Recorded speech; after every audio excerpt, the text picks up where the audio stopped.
한 번 더 기도하겠습니다. 좋으신 하나님 아버지 감사합니다. 찬양으로 하나님께 영광을 돌리며 찬양으로 저희들 마음으로 활짝 늘었습니다. 아버지 하나님, 저희 예배를 허명하여 주시옵시고, 아버지 하나님, 무엇보다도 말씀이 저희 마음에 부딪힐 때 아멘으로 하도하게 해주시옵시며, 전하는 자나 받는 자가 하나 되게 하여 주시옵소서. 감사드리옵고 예수 그리스도 이름으로 간절히 기도드리옵나이다. 아멘. 동영상을 먼저 보겠습니다.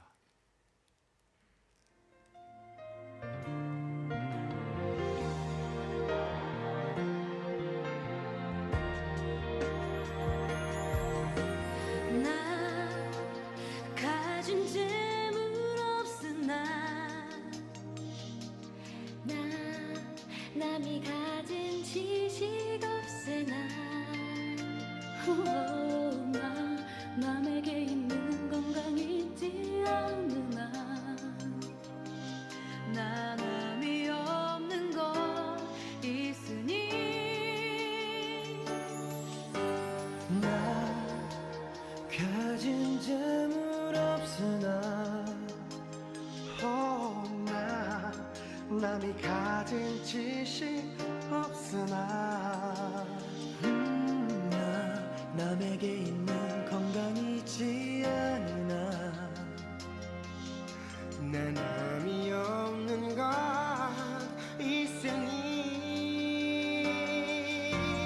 나 남이 못 본 것을 보아도 나 남이 듣지 못한 음성 들었고 나 남이 받지 못한 사랑 받았고 나 남이 모르는 건 깨달았네.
나 남이 없는 건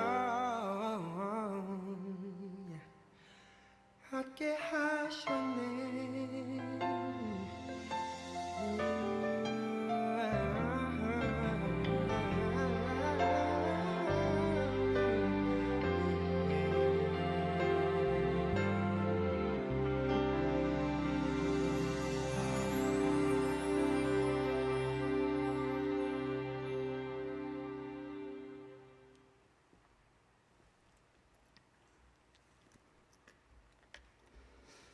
모두들 동영상을 잘 보셨지요? 예. 나라고 하는 시에 곡을 붙였습니다. 시인은 예수님을 가졌다고 고백합니다. 나 남이 없는 것 같게 하셨네. 예수님을 다들 가지셨는 줄로 저는 믿습니다. 현재 세계 인구가 75억 명이 살고 있습니다. 인류의 3%, 약 2250만 명이 샤워하고 싶을 때 뜨거운 물로 샤워할 수 있다고 합니다. 내게 주어진 환경이 너무나 열악하고 불편해도 이 지구상 다른 곳에서는 벌어지는 일들을 조금이라도 알고 이해한다면 더 이상 불평할 것이 없을 것입니다 라고 작가이신 이경철님은 말하고 있습니다. 오늘 본문에서는 시각장애인을 고쳐주시는 예수님의 사역에 대하여 함께 은혜 받기 원합니다. 오늘 본문을 읽어 나갈 때에 이 시각장애인을 여러분들은 어떻게 생각하십니까? 아, 다행이구나. 내가 장애인이 아니라서. 아니면 이 시각장애인에 대하여 하나님이 주시려 하는 메시지가 무엇인가 하고 성숙한 신앙인의 모습으로 본문을 대하십니까? 한 가지 예를 들면 시각장애인이 우리하고 식사하고 있습니다. 그럼 이 시각장애인이 밥과 반찬과 국을 어떻게 먹을 수 있겠습니까? 먹을 수 없겠지요. 일반인 우리가 이야기해 줘야 합니다. 숟가락과 밥과 국은 오른쪽에 있고, 그 다음에 밥과 김치는 중앙에 있고, 그 다음에 김은 김치 옆에 있고, 제가 좋아하는 고등어는 국 앞에 있다. 이런 식으로 방향을 알려줄 때에 시각장애인은 음식을 제대로 먹을 수가 있는 것이지요. 그러므로 장애가 없는 우리 일반인들의 도움이 이들에게 절대적으로 필요한 것입니다. 여러분은 오늘도 감사하면서 하루를 보내셨습니까? 아니면 내 뜻대로 안 되고 되는 일도 하나 없이 짜증을 부리면서 그런 기분으로 망친 하루였다고 하면서 이렇게 성령 집회에 오셨습니까? 오늘 하루도 장애가 아닌 건강한 신체를 주신 부모님과 하나님께 감사를 하셨습니까? 예, 그렇습니다. 장애를 가진 본인의 어려움은 그렇다 치고 부모님들과 가족의 고통은 이루 말할 수가 없이 큽니다. 하루 이틀이 아니고 평생을 짊어지고 가야 할 십자가인 것이지요. 예, 저는 소개한 대로 9월 3일부터 동그라미 예배를 인도하고 있는 임동식 목사입니다. 참 아무리 생각해도 제가 이사 오니까 민수기 그 제목이 얼마나 멋있는지, 광야에서 만난 하나님. 그래서 제가 참 많이 은혜를 받고 저도 금요 성령 집회가 매주 기다려지는 사람 중에 한 사람입니다.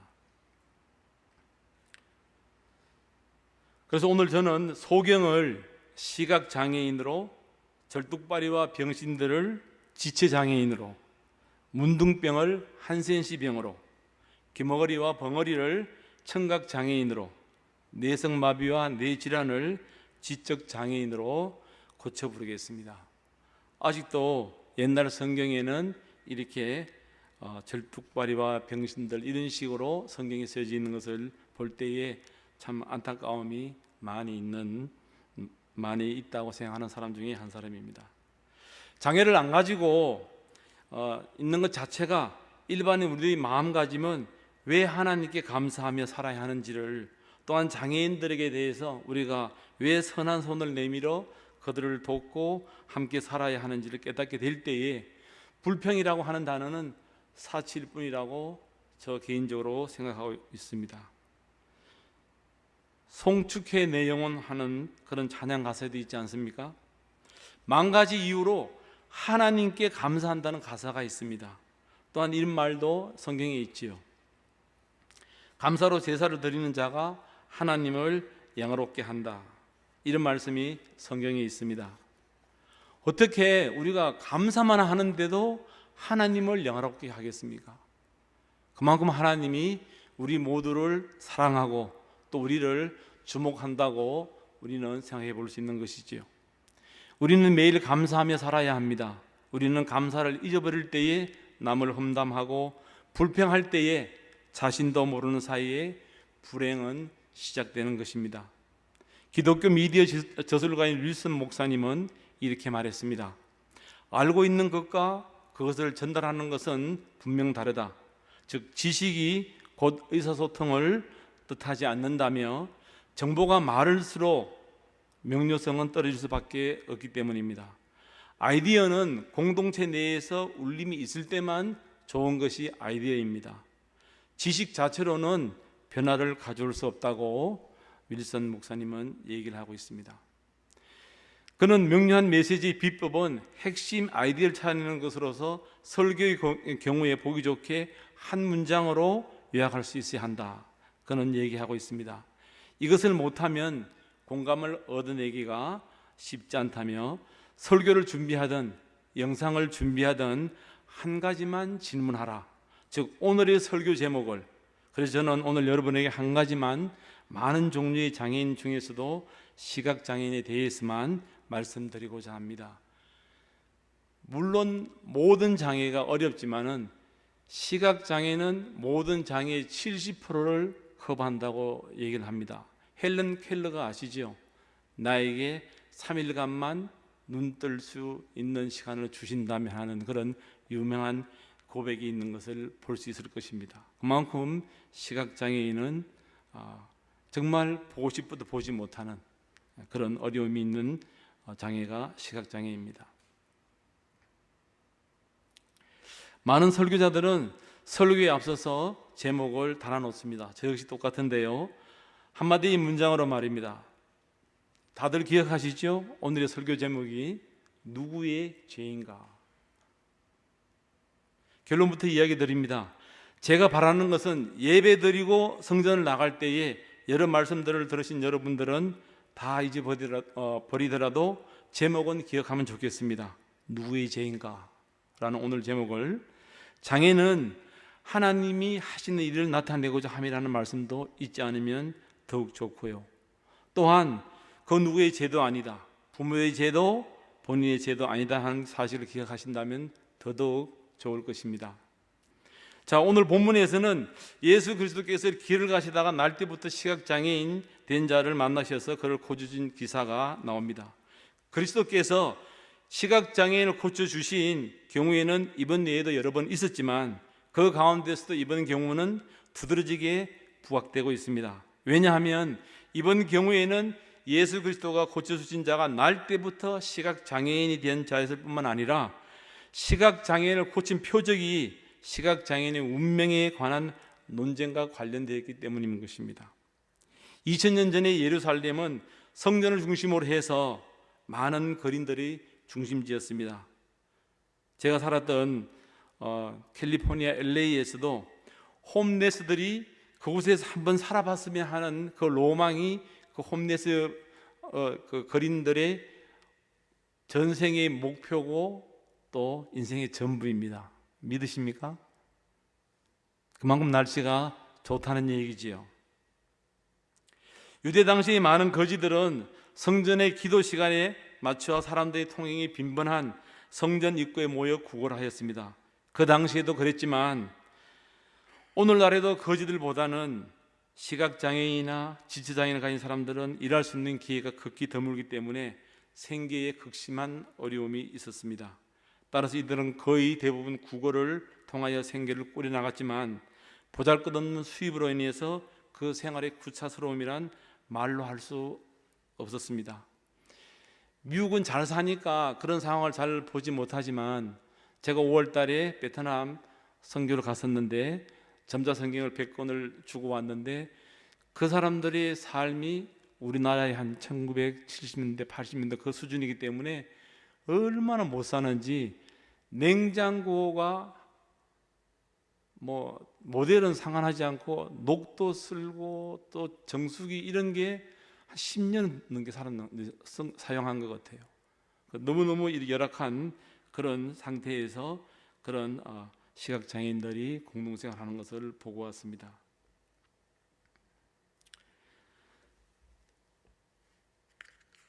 요한복음 8장 12절에 보면 그리스도께서는 나는 세상의 빛이니 나를 따르는 자는 어둠에 다니지 아니하고 생명의 빛을 얻으리라 말씀했습니다. 뿐만 아니라 이번에도 그리스도께서는 시각장애인의 눈을 고쳐주시기 전에 오늘 본문 5절에 내가 세상에 있는 동안에는 세상의 빛이로라 말씀하셨습니다. 따라서 그리스도께서 시각장애인을 고쳐주신 사건은 이러한 자신의 말들을 입증해 보이는 한 신뢰라고 할 수 있습니다. 그리고 예수는 자신이 빛이라는 사실을 말씀하셨으므로 그 사실에 대해서 구체적으로 입증하고자 하셨던 것이죠. 이 제자들은 바로 질문했습니다. 랍비여, 이 사람이 맹인으로 난 것이 니제로 이남이 오니까, 자기 오니까, 그 부모 오니까 라고 물으면서 하나님께서 형벌받은 자는 결단코 면제하지 않고 아비약을 자녀선 3, 4대까지 보응하려고 하신 말씀을 제자들은 생각했는지도 모르겠습니다. 우리는 여기서 인간의 선천적인 결함조차 전생에서 지은 죄나 혹은 그 부모가 지은 죄의 보응으로 여기는 헬라 사상이 유대적인 율법 사상과 어울려서 당시 인간 사고를 지배하고 있었음을 우리는 유추해 볼 수 있습니다. 그러나 예수님께서는 이러한 견해를 배격하시기를 예수께서 대답하시되 이 사람이나 그 부모의 죄로 인한 것이 아니라 그에게서 하나님이 이 일을 나타내고자 하심이라. 3절에 분명히 주님은 얘기하고 있습니다.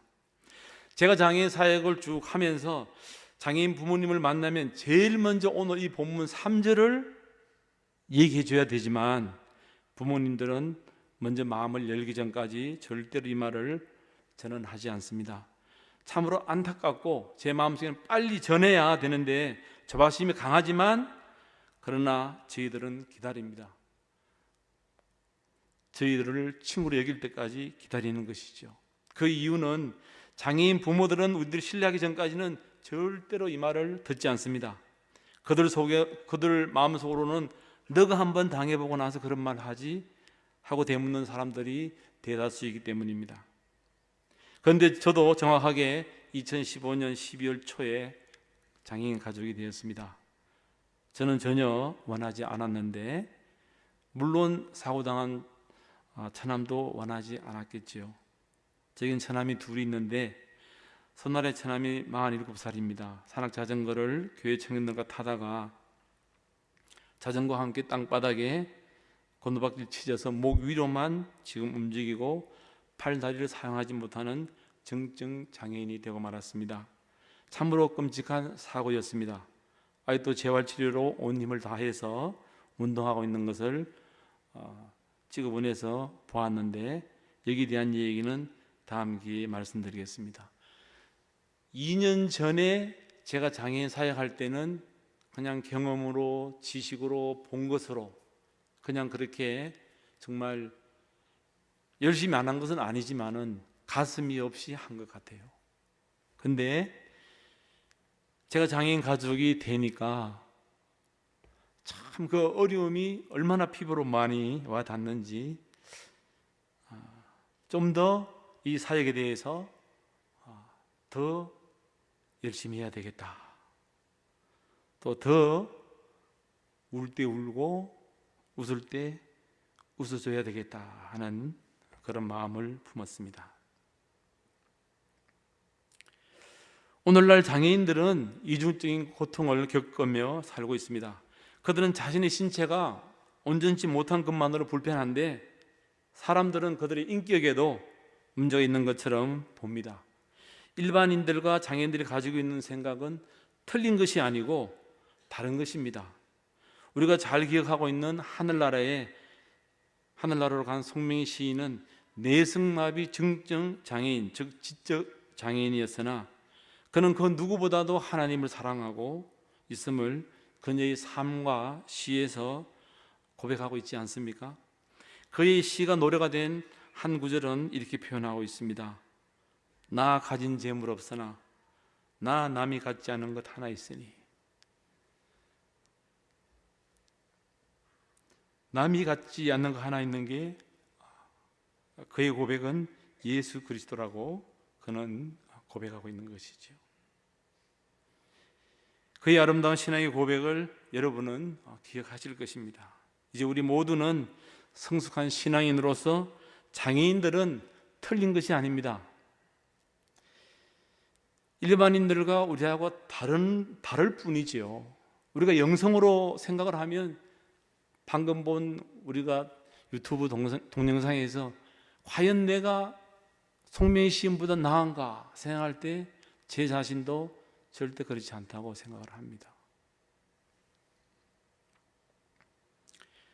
우리가 이렇게 장애인들과 일반인들이 다르다 하는 것을 우리가 인정을 할 때에 우리는 장애인들을 이해하는 마음이 많아지고, 그리고 속해 있는 공동체는 물론이고 가정은 더욱더 건강하고 교회와 사회와 나아가서 국가까지가 건강할 수 있는 것이죠. 이처럼 이 세상에 존재하는 인격과 사건에는 분명히 하나님의 예정하심이 깃들어 있습니다. 하나님께서는 한 인격, 한 사건도 결코 소홀히 취급하시지 않습니다. 그럼 우리는 한 인격, 한 사건을 바라볼 때 단순히 외적인 현상에만 집착하지 말고 그 속에 담겨 있는 하나님의 뜻을 발견하도록 해야 할 것입니다. 하나님께로부터 보냄을 받은 자이신 우리 예수 그리스도의 사역은 시각장애인을 보게 하고, 지체장애인을 일으키고, 한센시 병을 깨끗게 하고, 죽은 자를 살리고, 가난한 자에게 복음을 전파하는 것이 예수 그리스도의 사역이었습니다. 이 말의 뜻은 그리스도 예수님만 복음을 전파하고 고치는 사역이 아니라 그의 열두 제자들도 예수님의 사역을 다 할 수 있다는 사실을 다시 일깨우고 있는 것이지요. 적용하면 우리들 목사들뿐만 아니라 교회의 모든 리더들도 예수님의 사역을 다 할 수 있다고 하는 사실을 깨달으시기 바랍니다. 오늘 이 사건을 짚어보면 과연 모든 병이 하나님의 뜻이며 죄를 저질러서 병을 갖게 되는 것이냐 하면 맞습니다. 죄를 범해서 갖는 병이지요. 38년 동안 병으로 누워있던 자는 자신의 죄 때문에 병을 얻었습니다. 그리고 예수님께서는 그의 병을 고치신 후에 그에게 더 무서운 것이 생기지 않도록 다시는 죄를 범치 말라고 주의를 주셨습니다. 요한복음 5장 14절에 그 후에 예수께서 성전에서 그 사람을 만나 이르시되 보라 너가 나았으니 더 심한 것이 생기지 않게 다시는 죄를 범하지 말라. 많은 병이 죄 때문에 생기며 또 자신이 책임져야 하는 것입니다. 그러나 병자들이 자기의 그 죄를 어떻게 이것을 책임을 지겠습니까? 그래서 그 병자의 가족들만 죽도록 고생하는 것이지요. 오늘 저녁 우리가 꼭 기억해야 할 것은 모든 병의 원인이 죄 때문만은 아닙니다. 특히 예수님의 손에 잡힌 병은 죄보다도 하나님의 일을 나타나기 위한 그릇인 줄로 믿으시기 바랍니다. 즉 이 말은 오늘 저녁에 병이든 죄든 예수님의 손에 잡힌 것이 되어야 한다는 것입니다. 기도해야 하는 것이지요. 눈부콜물 흘리며 통에 자백하고 하나님 살려주세요, 이 문제를 해결해 주세요 하고 주님 앞에 내놓아야 하는 것입니다. 또한 그리스도께서는 본문 4절에 낮에는 일할 수 있으나 밤에는 일할 수 없다 하는 점을 들어서 제 아들을 깨우치셨는데, 여기서 낮이라고 하는 것은 그리스도께서 이 세상에 머물러 계시는 때를 의미하며, 밤이라고 하는 것은 그리스도께서 십자가에 달려 돌아가시는 때를 의미하는 것입니다. 이 말은 곧 그리스도께서 세상에 계시는 동안에는 자신에게 맡겨진 사명을 다 감당하실 수 있지만 자신이 이 세상에 떠나시는 때에는 지상에서의 사명이 종료됨을 의미하는 것입니다. 이러한 점이 있어서 우리 모든 성도들도 동일한 것입니다. 우리들도 이 세상에 살아있는 동안에 자신에게 맡겨진 지상 사명을 온전히 이루어드려야 할 것입니다. 사실 우리의 생명력은 잠시 있다가 없어지는 안개와 같이 매우 짧습니다. 이 유한한 삶을 살아가면서 우리가 하나님과 그 나라를 위해 얼마나 일을 하겠습니까? 그럼에도 불구하고 우리는 지나치게 나만을 위한 삶을 살아가고 있지는 않습니까? 예수께서는 다른 경우에 있어 시각장애인을 고쳐주실 때에 말씀만으로 명하여 고쳐주시거나 손으로 만지시거나 눈에 침을 뱉으시고 안수하시는 것, 다정스럽게 손으로 그의 눈 부위를 만지신 것은 치유에 대한 확신을 주시기 위한 것입니다. 그리고 오늘 눈에 진흙을 바르신 것은 그에게 이미 어떠한 일이 행해졌다는 것을 표를 해주는 것이고, 이로써 그리스도의 명령을 기꺼이 따를 수 있는 계기가 되도록 하기 위함이 예수님의 뜻이었습니다. 또한 신랑 못에 가서 가도록 명령하신 것은 두말할 필요도 없이 분명히 나을 수 있다고 하는 그런 믿음과 아울러 그리스도의 명령에 대한 순종을 요구한 것이라고 할 수 있는 것이지요. 그리고 모세가 씻도록 한 것은 그 사람이 새롭게 탄생하는 것을 상징할 뿐만 아니라 영적, 육적으로 되는 것을 의미하는 것입니다.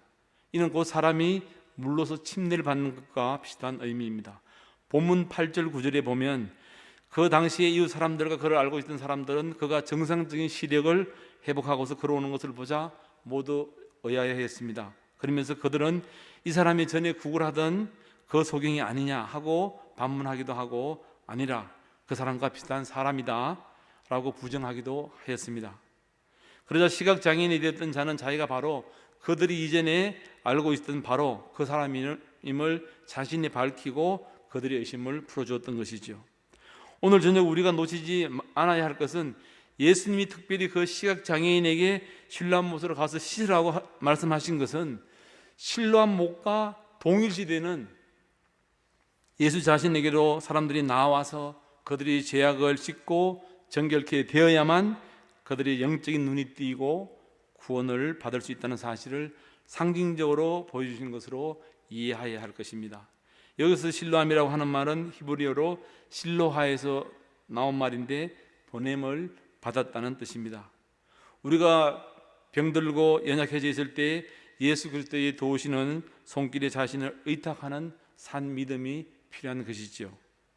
물론 과학적인 의술마저도 저희들이 수술대에 가든지 우리가 약방에 약을 사 먹더라도 하나님을 빼고 그냥 약을 먹으면 물론 나을 수가 있겠지요. 낫지만은 하나님과의 관계는, 예수님 관계는 전혀 없이 낫는 것밖에 없는 것입니다. 근데 우리가 수술할 때에 좋은 의사 만나게 해주시고 약을 먹을 때도 예수 이름으로 그렇게 먹고 하면 분명히 그것은 예수님과 연관이 되는 것인 줄로 믿으시기 바랍니다. 말씀을 적용하면 믿는 하나님의 자녀들은 교회 공동체에서 주님께 예배드리고 은혜 가운데 있어야 병고침도 어떤 문제도 해결받고 그리고 구원은 선물로 받는다는 것입니다. 예수 믿지 않는 불신자들은 병고침과 구원의 선물과는 전혀 관계가 없다는 것이죠. 여러분, 오늘 저녁에 나의 아픈 부분이 무엇입니까? 그것을 그냥 그대로 두면 우리는 운명론에 빠질 수밖에 없습니다. 내가 부모를 잘못 만나기 때문에 내 팔자가 사나워서 하면서 주위 환경과 남들을 탓하겠지요. 내가 내 자신을 아주 비참하게 할 수 있는 방법은 얼마든지 있습니다. 그러나 그것은 우리 믿는 사람들은 이 문제를 예수님께 놓는 지혜가 필요합니다. 그러면 그것이 놀랍게도 하나님의 일이 되어버립니다. 마치 그 고통이 내가 태어나기 전에부터 예정되었던 것처럼 하나님의 목적을 위해서 사용될 것입니다. 오늘의 주인공 시각장애인, 그는 예수님의 말씀을 얼마나 간절하고도 신실한 마음으로 순종했는가를 보여준과 동시에 그가 눈뜨기를 평생을 절절하게 염원했던 것을 단적으로 보여줍니다. 따라서 그는 예수의 말씀을 따름으로 인해서 자신의 눈을 뜰 수 있다고 하는 강한 확신을 가지고 있었음에 틀림이 없습니다. 이 시각장애인이 예수의 말씀을 전적으로 믿고 실행에 옮겼을 때에 그의 눈은 완벽하게 띄어졌고 영적인 시각까지 갖게 되었던 것이죠. 우리 믿는 사람들의 몫은 시각장애인처럼 눈에 붙은 진흙덩어리를 씻어야 하는 우리 각자의 순종으로 행해야 하는 것입니다. 이것이 바로 내가 할 일과 또 우리 주님이 하실 일이 있는 것입니다. 순종하지 않으면 아무런 일도 일어나지 않죠. 마치 오늘 금요 성령 집회에 나오지 않으면 아무 은혜도 없고 아무런 기쁨도 없는 것과 똑같은 것입니다. 순종하지 않으면. 행함이 없는 믿음은 죽은 것이라고 야고보 사도는 분명히 말하고 있습니다. 우리 주님 오늘도 나에게로 오라고 하십니다. 나에게로 나오라고 하십니다. 우리가 그냥 구경을 하듯이 주님께 오는 것을 주님은 기뻐하시지 않습니다. 주님은 우리가 분명한 목적을 가지고 오늘 저녁 성령 집회에 한 사람씩 초대하고 계십니다. 나에게 오라, 나에게 나아오라, 나에게 문제를 드러내라고 주님은 이야기하고 계십니다. 신앙생활을 하면서, 교회 생활을 하면서, 직장 생활을 하면서, 학교 생활을 하면서, 사업을 하면서 나의 병든 부분, 나의 아픈 부분, 연약한 부분을 분명히 나아오라고 말씀하십니다. 오늘 이 시각장애인처럼 눈에 진흙을 덕지 못한 이 시각장애인이 해야 할 일은 무엇이겠습니까? 오로지 자신의 눈에 붙은 진흙을 씻는 것이었습니다. 구걸할 시간도, 다른 사람들과 얘기할 시간도, 그 어떤 다른 생각보다 눈을 씻는 것이 가장 우선이었습니다. 우리들이 해야 할 일은 어떤 문제를, 어떤 고통을, 어떤 우리가 그런 염려를 나를 잘 아는 사람들에게 먼저 얘기하고 의논할 것이 아니고 하나님 앞에 가지고 나와서 오늘 저녁처럼 우리가 기도와 간구로 하나님께 내놓는 일이 가장 먼저 해야 할 일일 것입니다.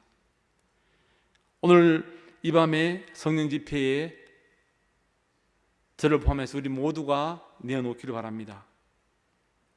다시 한번 강조하지만 우리 자신의 가장 약한 부분을 가지고 기도하면서 그것으로부터 자유로워지는 것을 가장 중요한 일로 여기시기 바랍니다. 그리하면 그때부터는 나의 문제가 아니고 하나님이 이 문제를 가져가십니다. 믿으십니까? 자, 오늘 우리도 우리 눈에 진흙을 붙이고 실로암으로 가십시다. 예화를 읽어드리겠습니다. 가슴이 따뜻한 이야기인 쓰러지지 않는 영혼을 위한 닭고기 수프 중에서 2001년 10월 13일 하늘이 주신 아주 특별한 아이 존과 에드나 마시 밀리아.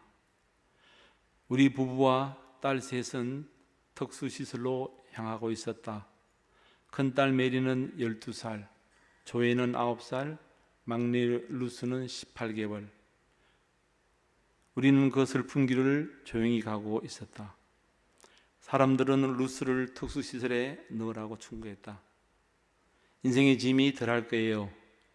자기와 비슷한 아이들과 사는 게 루스에게도 훨씬 좋을 걸세. 다른 아이들도 생각해야지. 장애인 있는 가정에 자란다는 게 얼마나 힘들겠어? 나는 차 안의 침묵이 너무 무거워서 라디오를 켰다. 뜻하지 않게 동창생이 출연해서 이야기를 하고 있었다. 양다리가 없는 친구였다. 그는 지금 장애인을 고용하는 단체의 회장이 되어 있었다. 그는 어린 시절을 회고하면서 어머니와 나도 나누었던 대화를 들려주었다. 어머니가 제게 이런 말씀을 해주셨어요. 장애를 가진 아이가 세상에 태어날 시기가 되면 하나님과 천사들은 회의를 열어 이 아이를 어느 집으로 보낼지 결정한단다. 어느 가정이 아이를 사랑해 줄지. 그래, 너가 태어날 때 우리 가정이 선택받은 거야. 이 말을 듣자마자 아내 에드나는 몸을 숙여 라디오를 껐다. 그리고 눈물이 가득 고인 눈으로 말했다. 우리 당장 집으로 가요. 루스의 작은 얼굴을 만져보았다. 얼마나 해맑고 예쁘든지 그 순간 깨달았다. 루스가 우리에게 온 것은 목적이 있다는 것을. 20년간 연락 없이 지내던 친구가 하필 그날 라디오에서 내게 그런 말을 하다니 기적이 아닌가? 단순히 우연일 뿐일까? 아니면 하나님이 보이지 않는 손이 우리를 붙들어서 앞으로 루스로 인해 우리가 풍요로운 삶을 영위하도록 도와준 것일까? 그날 밤 아내는 새벽 3시까지 자지 않고 생각에 잠겨 메모했다. 아침이 밝자 우리는 그 메모를 가지고 하늘이 주신 특별한 아이라는 시를 썼다. 계속해서 제가 신낭독하겠습니다. 하늘이 주신 아주 특별한 아이. 지상에서는 아주 먼 곳에서 회의가 열렸다. 천사들이 하나님께 말했다. 또 아이가 태어날 때가 되었습니다. 이 특별한 아이에겐 사랑이 필요할 겁니다. 아주 더디게 자라는 것 같을 테니까요.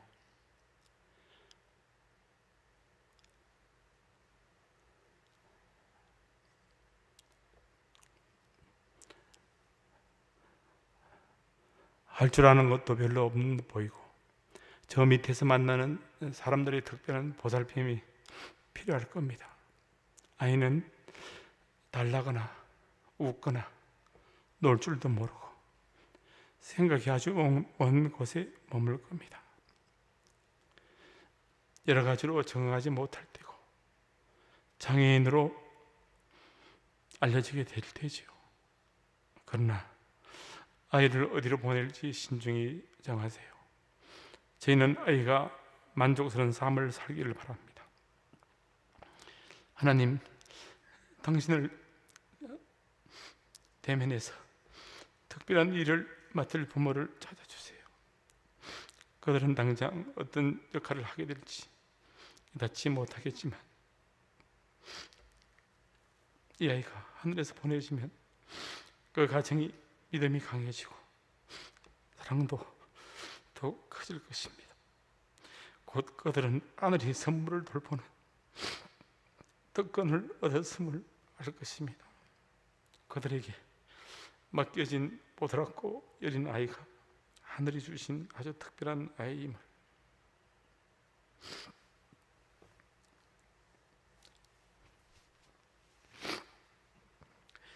그렇습니다.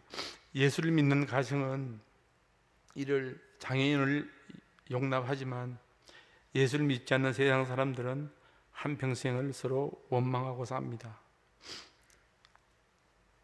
사랑하는 성도 여러분, 송명희 시인이 얘기합니다. 감사하면 빛이 보인다고. 우리 모두 감사하십시다. 감사존에 사는 사람들이 되어야지 결코 불평존에 사는 사람들이 되어서는 안 됩니다. 간절히 바라기는 세명교회 모든 공동체는 감사촌으로 사시기를 축원합니다. 끝으로 현재 한국과 세계 장애인의 실태를 알려드리며 말씀을 맺겠습니다. 장애인 현황. 전 세계 인구 75억 중 장애인 인구 15%, 11억 2,500만 명. 세계 장애인 비율 WHO 세계 장애인 보고서 2013년 기준 멕시코 7.2%, 브라질 15%, 남아프리카 공화국 7.5%, 인도네시아 21.3%, 필리핀 10%, 베트남 7.8%, 라오스 10%, 태국 2.2%, 미얀마 15%, 인도 2.2%, 총 합계 98.2%. 전체 장애인 10명 중에서 1명이 시각장애인입니다. 한국은 2016년 8월 현재 정부에 등록된 장애인이 5천만 인구 중에 약 4.5%인데 225만 명입니다. 전 세계 선교사 파송 가운데 장애인 전문 선교사는 1% 미만입니다. 기도하겠습니다.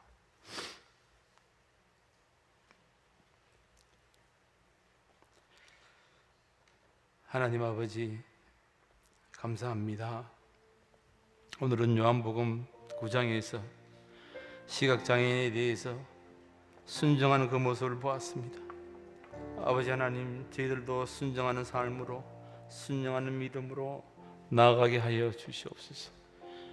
하나님 앞에 나올 때 두 손 들고 나오게 하여 주시옵시며 저희들의 연약한 믿음을 하나님의 강한 팔로 붙들어 주시길 간절히 바라고 나며 살아역사하시는 예수 그리스도 이름으로 간절히 기도드리옵나이다. 아멘.